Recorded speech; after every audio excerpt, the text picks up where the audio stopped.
नमस्ते प्यारे विद्यार्थी, हमें उम्मीद है कि आप सभी का एग्जाम बहुत ही अच्छा गया होगा और आगे का एग्जाम भी बहुत अच्छा गया होगा। मेरे पास 18 फरवरी के मैथ्स का सेकंड सीटिंग का सेट ई का क्वेश्चन है और इस वीडियो में मैं आप सभी को 1 से लेकर 100 तक के सभी ऑब्जेक्टिव प्रश्नों का आंसर बताने वाला हूं।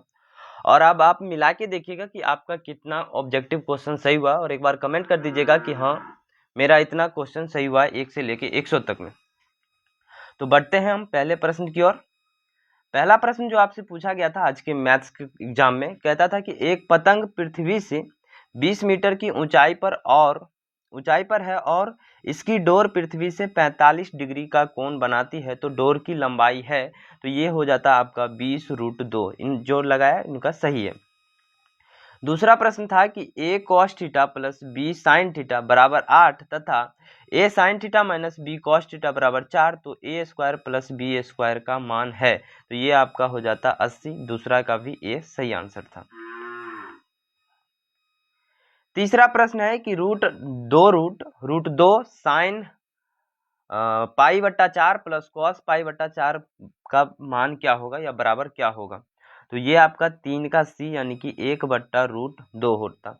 चौथा प्रश्न था कि कॉस थीटा बराबर 1/2 और थीटा का मान जो था 90 से छोटा था, तो साइन स्क्वायर थीटा माइनस 1 बराबर क्या होता, तो ये आपका -1/4 सही आंसर था चौथा प्रश्न का।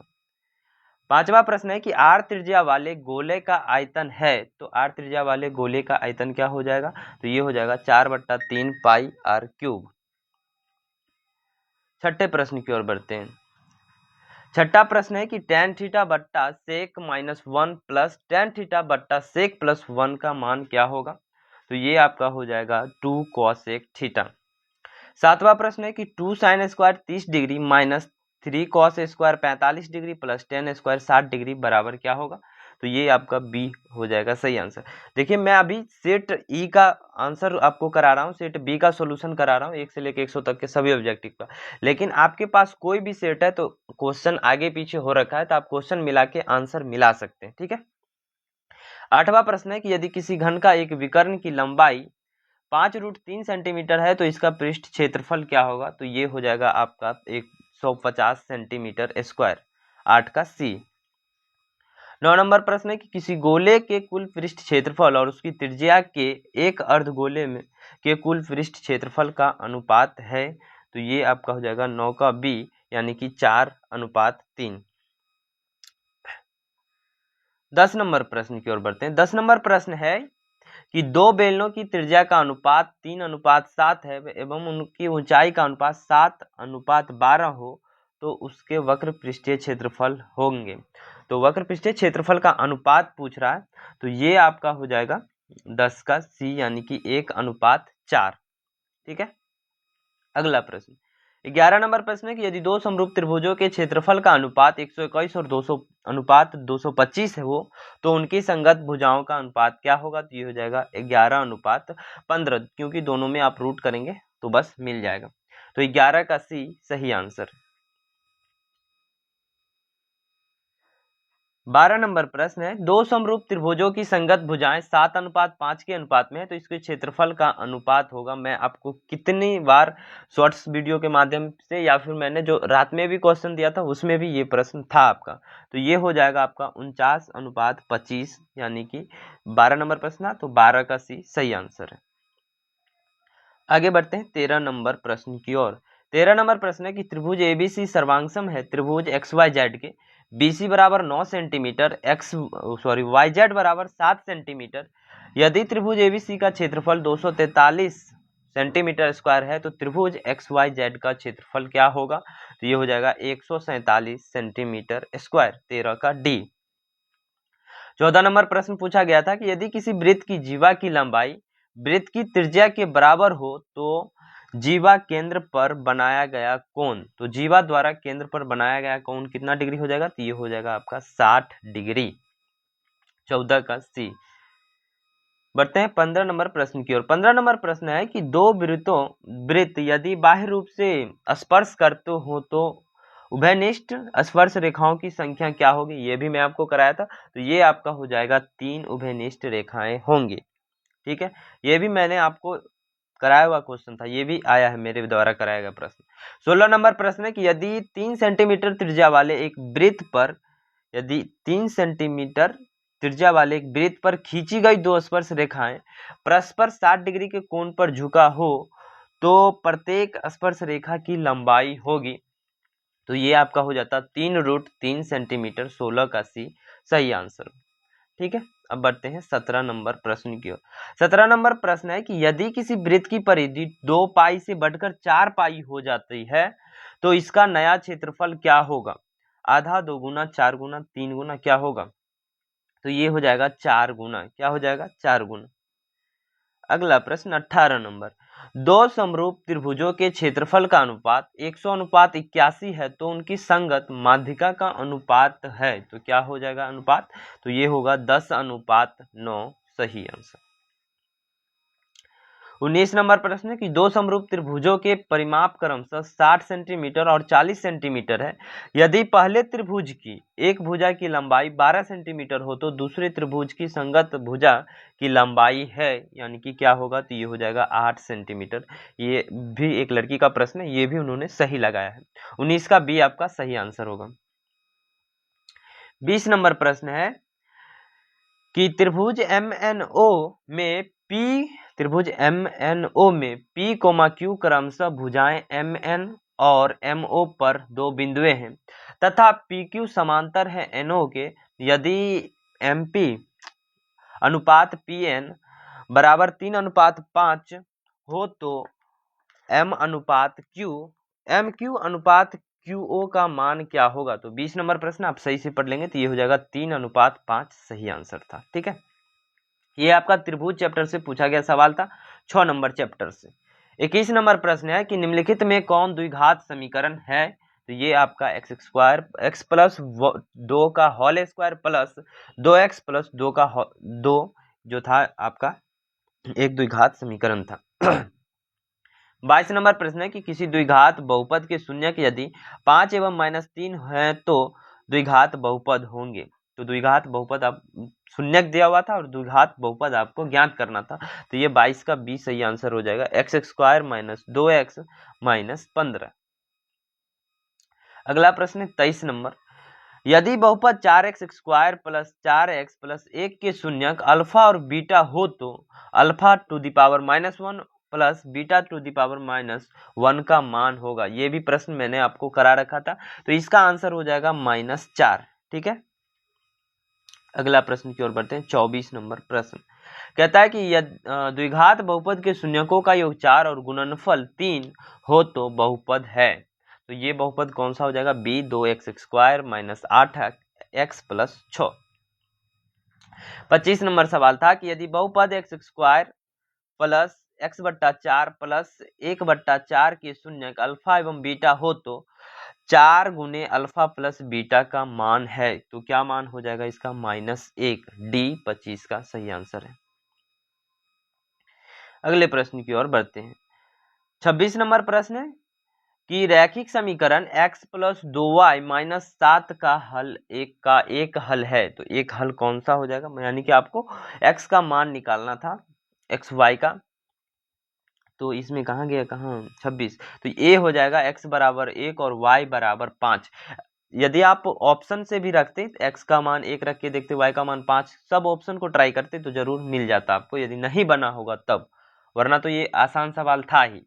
27 नंबर प्रश्न है कि यदि px बराबर x² - 5x पे पावर 5 माइनस 5x² प्लस 6 को x³ - 4 से भाग दिया जाता है तो भागफल का घात होगा। देखो 3 से भाग दिया है और यहाँ 5 में भाग दिया है, तो क्या होता है कि घट जाता है, तो ये हो जाएगा 2, यानी कि 27 का सी सही आंसर होगा। भाग देने पर बहुपद में या फिर द्विघात समीकरण में पावर घट जाता है। ठीक है, ये चीज आप याद रखेंगे। अगला प्रश्न है कि 625 के अभाज्य गुणनखंडन में 5 का घातांक क्या होगा? यानी कि आपको 625 का अभाज्य गुणनखंडन करना था, उसमें बताना था कि 5 कितनी बार आ रहा है, तो ये 28 का सी सही आंसर होगा, 4 बार आ रहा है। ठीक है, आप देख सकते हैं 5 गुने 5 25, 5 गुने 5 25 5 125, गुने 5 करते तो 625, यानी कि 5 जो है 4 बार आया है। अगला प्रश्न है 29 नंबर की, यदि द्विघात बहुपद x square minus 11x minus के का एक शून्यक -3 है तो k का मान होगा।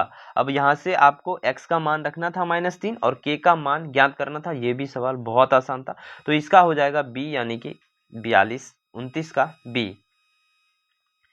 30 नंबर प्रश्न है कि 3x minus 7y 3x minus 7y plus 15 बराबर 0, तो 6x माइनस 14y माइनस 32 बराबर 0 के कितने हल होंगे? तो ये आपका हो जाएगा कोई हल नहीं होगा। क्या होगा? तो कोई हल नहीं होगा। 31 नंबर प्रश्न है कि cos square 54 degree minus ten square 36 degree बराबर क्या होगा? Cos square 54 degree, cosec square 54 degree minus ten square 36 degree का मान क्या होगा? तो ये हो जाएगा 1। 32 नंबर प्रश्न था कि एक वर्ष में एक महीना यादृच्छिक चुना जाता है, इसके जून या सितंबर होने की प्रायिकता क्या होगा? तो ये आपका हो जाएगा बी यानी कि 1/6। क्या हो जाएगा? 1/6। 33 नंबर प्रश्न है कि एक पासे की एक फेंक में विषम संख्या नहीं आने की प्रायिकता क्या है? तो ये आपका हो जाएगा 33 का ए यानी कि 1/2। और आने का भी प्रायिकता उतना ही होता है। पहला सिटिंग में पूछा गया था आने की प्रायिकता, अब यहाँ आपसे पूछ लिया गया कि नहीं आने की प्रायिकता क्या होगा। ठीक है। 34 नंबर सवाल है कि दो पासों की फेंक में संभव परिणामों की संख्या क्या है?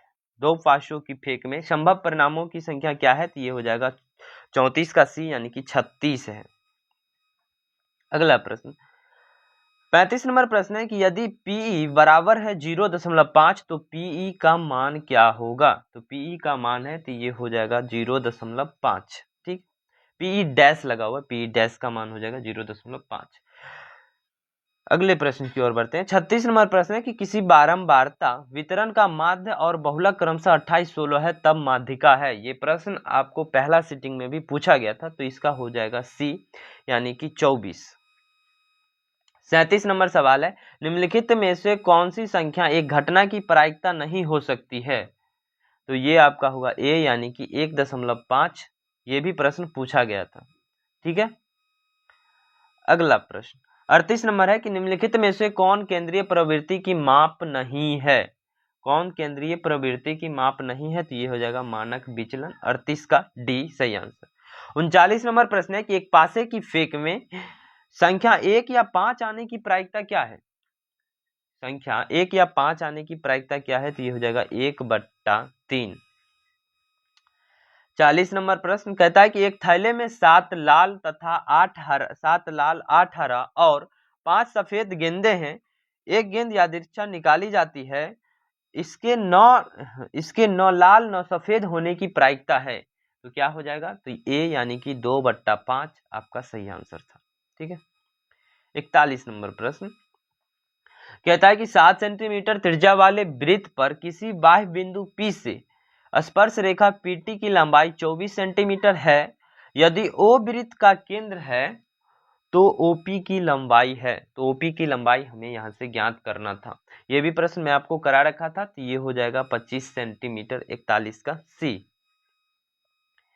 42 नंबर प्रश्न है कि त्रिभुज XYZ में भुजा YZ का बिंदु T तक बढ़ाया गया, जिससे कोण XZT बराबर हो गया 110 डिग्री तथा XYZ 40 डिग्री हो तो कोण YXZ का मान क्या होगा? कोण YXZ का मान होगा 42 नंबर प्रश्न। तो ये हो जाएगा आपका 70 डिग्री। कितना हो जाएगा? 70 डिग्री। 43 नंबर प्रश्न 43 नंबर प्रश्न है कि यदि त्रिभुज ABC सर्वांगसम है त्रिभुज LMN में, तो कोण A बराबर 87 डिग्री, कोण M बराबर 35 डिग्री, तो कोण C बराबर क्या होगा? तो कोण C बराबर हो जाएगा 58 डिग्री। ऑप्शन सी सही आंसर है। 44 नंबर प्रश्न कि त्रिभुज ABC में AD लंब है BC पर, AD बराबर है BD के और BD बराबर है 5 सेंटीमीटर के तथा BC बराबर है 17 सेंटीमीटर, तो AC बराबर क्या होगा या फिर AC का मान है? 44 नंबर प्रश्न। तो ये आपका हो जाएगा 13 सेंटीमीटर। ठीक। 45 नंबर प्रश्न बिंदु 8 sin 30 डिग्री, 0 तथा 0,8 sin 30 डिग्री के बीच की दूरी इकाई में क्या होगा? तो ये आपका हो जाएगा 8 इकाई। कितना होगा? 8 इकाई। 45 का सी सही आंसर था। 46 नंबर प्रश्न है कि यदि cos थीटा बराबर 4/5, ये तो बहुत आसान सवाल था, तो tan थीटा का मान क्या होगा? लगभग 90% बच्चा जरूर इसको बनाया होगा। तो 46 नंबर प्रश्न का आंसर हो जाएगा 3/4। tan थीटा बराबर होगा 3/4, सही आंसर। 47 नंबर सवाल है कि cos 48 degree minus sin 42 degree का मान क्या होगा? cos 48 degree minus sin 42 degree का मान 0 हो जाएगा। जब इसको आप sin 42 डिग्री को बदलेंगे cos थीटा के रूप में, तो ये भी cos 48 डिग्री के बराबर हो जाएगा। तो cos 48 degree minus cos 48 degree बराबर हो जाएगा 0 के। 48 नंबर प्रश्न है कि cosec स्क्वायर थीटा माइनस 1 और 1 माइनस sin स्क्वायर थीटा बराबर है, किसके बराबर होगा? तो ये हो जाएगा cosec स्क्वायर थीटा के। 49 नंबर सवाल है कि tan 15 degree into tan 35 degree into tan 75 degree into tan 55 degree into tan 45 degree का मान क्या होगा? 49 का सी सही आंसर। जब भी आपको ऐसा वाला, मैं भी बताया था कि जब भी आपको इस प्रकार से लिखा हो तो एक बार में आप आंख मूंद के एक मार देना। 50 नंबर सवाल है कि sin 30 degree into cos 77 degree plus cos 13 degree into sin 77 degree का मान क्या होगा? तो ये भी इसका एक मान हो जाएगा। तो आज के अभी के इस वीडियो में 1 से लेके 50 तक के ही रहने देते हैं। अगले वीडियो में अभी के तुरंत थोड़ी देर बाद आपको वीडियो मिलेगा, जिसमें मैं आपको 51 से लेके 100 तक के सभी ऑब्जेक्टिव का आंसर करा दूंगा। उसके लिए आप चैनल को सब्सक्राइब कर लेना, जब भी मैं वीडियो डालूंगा आप तक पहुंच जाएगा। यदि यह वीडियो आपके लिए हेल्पफुल लगा हो तो प्लीज चैनल को सब्सक्राइब करके वीडियो को लाइक कर देना। मिलते हैं फिर से नेक्स्ट वीडियो में। धन्यवाद।